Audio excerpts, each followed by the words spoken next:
Ya, kita lanjutkan perbincangan pemirsa masih dengan Hermawan Saputra. Mas Hermawan, tadi kita sudah membahas bagaimana klaim Pemprov DKI Jakarta mengenai tingkat kedisiplinan masyarakat dalam penerapan 3M begitu ya. Tapi tak kalah juga kan bagaimana tracingnya, bagaimana trackingnya, kemudian treatmentnya. Kalau kemarin kita mendapatkan data sudah ada peningkatan ya untuk kasus penularan COVID di Jakarta. Apakah ini memang proses dari tracingnya sendiri yang sudah mulai maksimal atau ada hal lain, Mas Hermawan? Ya, terkait dengan tracing memang pemerintah DKI sebenarnya kalau kita bandingkan dengan daerah lain di Indonesia dan bahkan standar WHO sebenarnya sudah mampu melewati rata-rata untuk testing ya, tetapi juga ini kan ada 60 lab kurang lebih ya laboratorium untuk pemeriksaan PCR di DKI dan sekitarnya. Jadi kalau kita lihat model pelaporannya kadang tidak langsung masuk dalam satu waktu. Jadi paling tidak ada semacam data pemeriksaan spesimen dan juga orang yang memang belum sepenuhnya bisa 100% untuk di DKI Jakarta. Baru sekitar 70-80%. Jadi dari semua itu tentu saja kasus akan terdeteksi. Naiknya sekarang kan sudah konsisten ribuan kasus per hari. Maka itu sebenarnya kalau kita lihat ke depan ini kan harus terus ditingkatkan. Jadi yang namanya testing itu pasti harus ditingkatkan. Tracing ini memang membutuhkan metode tersendiri lagi sekarang ini karena tracing ini tidak lagi ada klaster baru. Nah, jadi saya tegaskan bahwa di DKI Jakarta ini tidak ada lagi klaster baru. Yang ada kuantiti atau juga pengembangan klaster-klaster inilah yang terjadi dari hari ke hari. Karena hampir semua sektor kehidupan itu sudah terpapar dengan COVID, semua kelurahan juga sudah ada angka kejadiannya. Maka semua institusi aktivitas publik tiada kata lain melainkan adanya semacam upaya yang berbasis sumber daya sekitarnya atau yang kami sebut dengan community based. Kalau kita lihat kapasitas perawatan juga sama, kecepatan untuk menyiapkan ruang isolasi, apakah itu isolasi mandiri ataupun perawatan di ruang isolasi rumah sakit, bahkan penanganan untuk ICU, itu tidak akan mampu mengikuti kecepatan transmisi kasus ini. Virus ini juga terus tiap hari itu kejadiannya ribuan, jadi ada proporsi orang yang dirawat mandiri, ada orang yang dirawat dengan gejala sedang yang harus dirawat di Vaskes, tapi juga ada bahkan yang membutuhkan ruang-ruang isolasi dan bahkan ICU. Jadi kejadian ini terus terjadi tiap hari, kecepatannya tidak akan mampu mengikuti laju transmisi. Oleh karena itu perlu langkah yang sifatnya fundamental, Mas Cikal. Yang fundamental yang kami pernah juga sampaikan di Berita Satu, yaitu adanya upaya yang sifatnya komunitas atau community based initiative. Upaya ini sebenarnya pengarus utamaan aktivitas di lingkup keluarga, kemudian juga RT RW yang secara bersama-sama itu distimulus oleh pemerintah, didaya gunakan agar masyarakat itu mampu melakukan manajemen lingkungan sendiri. Contoh kasusnya, kalau ada warga masyarakat yang terkonfirmasi positif, dari warga ini sendiri yang secara proaktif menyediakan bangunan untuk isolasi mandiri. Dikala ada warganya yang isolasi mandiri, kebutuhannya dipenuhi, lingkungan sekitarnya diproteksi, tetapi juga ada pengurangan dan penghilangan stigma di situ. Sehingga kesadaran ini sifatnya kolektif. Di tengah masyarakat kita, di DKI ini sampai level kelurahan itu, bahkan pada unit terkecilnya RT RW itu ada tenaga kesehatan. Di sana ada Babinsa, ada Babin Kamtipmas, di sana juga ada tokoh masyarakat dan tokoh agama yang bisa diberdayakan. Sehingga fungsi yang kita sebut dengan community based initiative ini harus dipopulerkan, disignifikankan menjadi arus utama. Kampanyenya ini harus luar biasa. Karena cara-cara dengan PSBB ini pada satu sisi sangat efektif, tetapi PSBB juga berdampak secara ekonomi. Nah, dan kita tahu bahwa PSBB kemudian transisi, PSBB transisi lagi. Jadi ini tidak terlalu memberi ruang untuk memutus mata rantai dikala hanya dilakukan oleh DKI seorang. Maka itu sekarang kita lakukan pengarus utamaan, lakukan upaya yang sifatnya fundamental yaitu community based initiative yang kadang kami menyebutnya perang akar rumput menghadapi COVID-19. Ini harus menjadi arus utama ke depan karena yang lain hampir semuanya sudah kita coba. Mas Sikal, menghadapi COVID ini. Nah, ini menarik untuk community based tadi, artinya kan masyarakat sudah siap mitigasi mandiri lah, katakan seperti itu. Sudah ada contoh kasusnya mungkin di beberapa wilayah yang sudah menerapkan hal tersebut atau mendekati tadi konsep yang disampaikan oleh Mas Hermawan? Sudah pernah, tetapi tidak menjadi arus utama. DKI sendiri punya konsep RT atau RW siaga sebelum ini. Jadi RW siaga begitu, hampir di semua kelurahan tadinya ya. Tetapi rupanya ini tidak menjadi arus utama. Sifatnya hanya sesaat, kami pantau juga di lapangan tidak berjalan dengan efektif. Padahal sebenarnya semua sumber daya ada di DKI. Tenaga kesehatan yang siap melakukan pendampingan mulai dari penyuluhan sampai perawatan di komunitas itu ada. Bahkan Babinsa, Babin Kamtipmas pun ada. Bagaimana koordinasi multi stakeholders ini distimulus oleh pemerintah, dikampanyekan, dipopulerkan dan dimunculkan patriotisme. Dulu kita punya istilah patriotik yaitu Hankam Rata, pertahanan keamanan rakyat semesta menghadapi COVID. Jadi tanggung jawab penanganan pengendalian COVID ini bukan hanya pada pemerintah. Pemerintah instrumen negara, tetapi masyarakat adalah pelindung negara itu sendiri. Maka kita libatkan peran ini, tetapi pemerintah menstimulus, mengarus utamakan, mengkampanyekan dan mempopulerkan.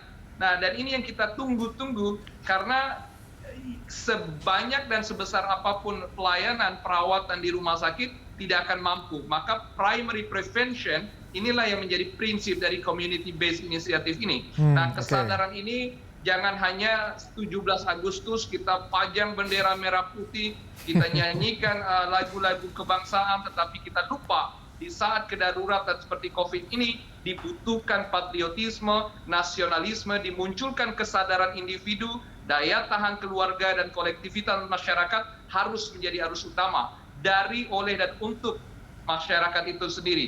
Jadi bisa kita sebut juga community-based first aid to fight COVID-19. Kira-kira begitu, Mas Sikal. Oke. Nah, ini juga ada yang menarik, Mas Hermawan, di masa PSBB transisi ini akan ada kebijakan untuk para masyarakat ini mengisi buku tamu, begitu ya. Mungkin untuk lebih gampang untuk pendataan ketika nantinya ada satu hal yang terjadi, begitu. Anda melihat apakah dengan mengisi buku tamu ini bisa mempermudah proses tracing? Bagaimana dampak maksimalnya menurut Anda?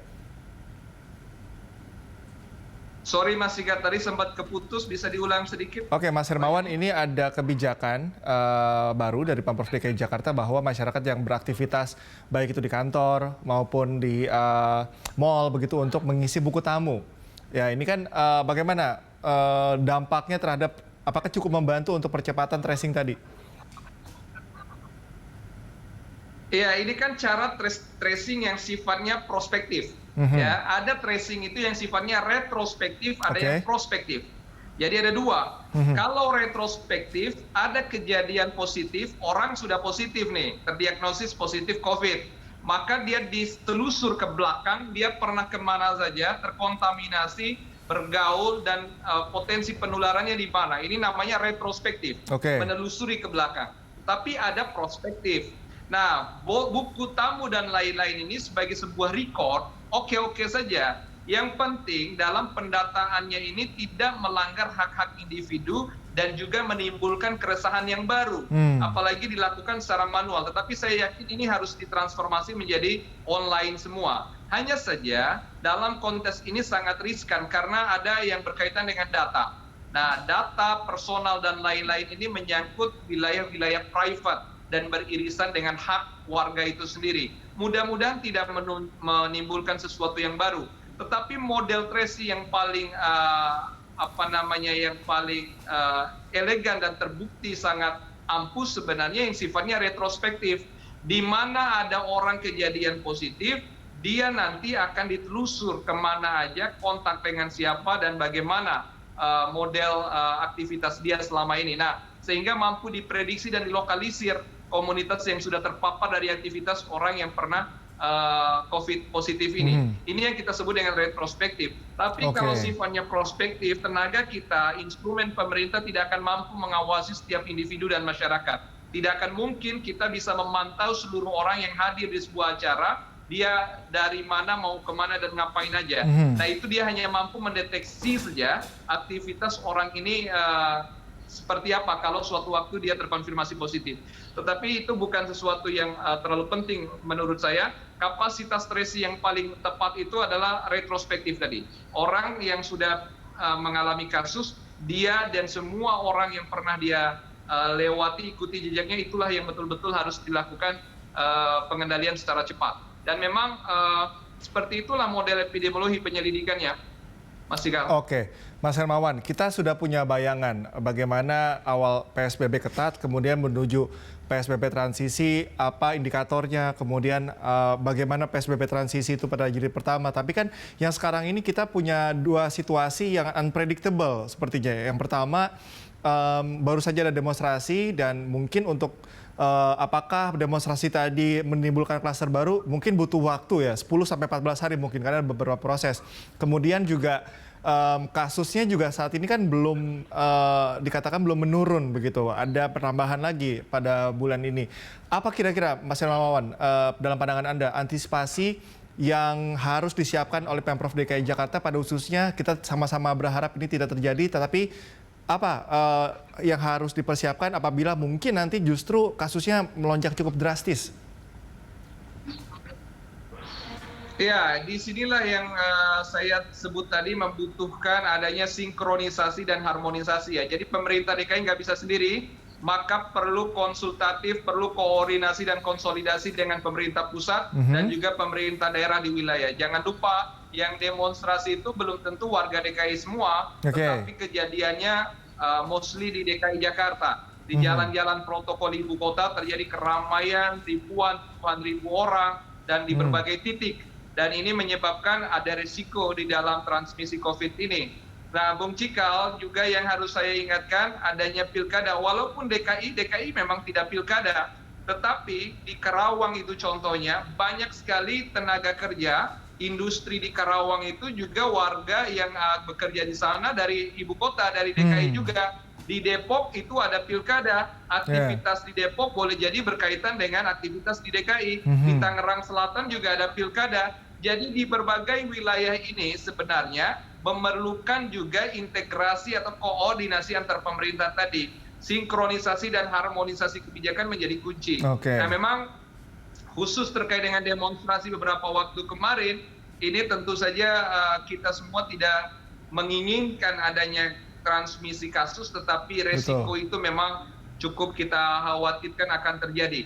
Nah, maka itu pemerintah tiada kata lain, kemampuan kapasitasnya disiapkan, kepercayaan diri tenaga kesehatan di Vaskes juga harus ditingkatkan. Nah, inilah juga yang kadang membuat tenaga kesehatan itu jenuh juga. Kejenuhan itu bukan karena beratnya beban pelayanan di rumah sakit atau di Vaskes, tapi berat pikiran karena kok bisa dalam suasana pandemi seperti ini masih ada keramaian, demonstrasi, pilkada, dan lain-lain yang kadang secara pemikiran kesehatan tidak mengarah dalam upaya pengendalian COVID. Tapi apa boleh buat? Memang suasana negeri kita memang penuh dinamika, kadang ada hal-hal yang unpredictable, tetapi buat orang-orang kesehatan semuanya harus ready. Jadi harus siap, bagaimanapun kemanusiaan, penyelamatan jiwa dan nyawa di atas segalanya. Inilah yang membuat orang kesehatan tetap setia dan tetap ready untuk memberikan pelayanan yang terbaik untuk warga masyarakat. Tetapi sekaligus kita himbau agar masyarakat kita, individu dan masyarakat kolektif tetap menjaga kedisiplinan, diminta atau tidak diminta, karena ini sudah berkaitan dengan perilaku baru dan juga budaya yang baru. New behavior and new culture to fight COVID-19. Mas Sigal. Oke, baik Mas Hermawan, kita harapkan juga sinergitas antara kepala daerah kemudian juga pusat bisa terbangun dengan baik. Mas Hermawan, terima kasih atas waktunya bersama kami.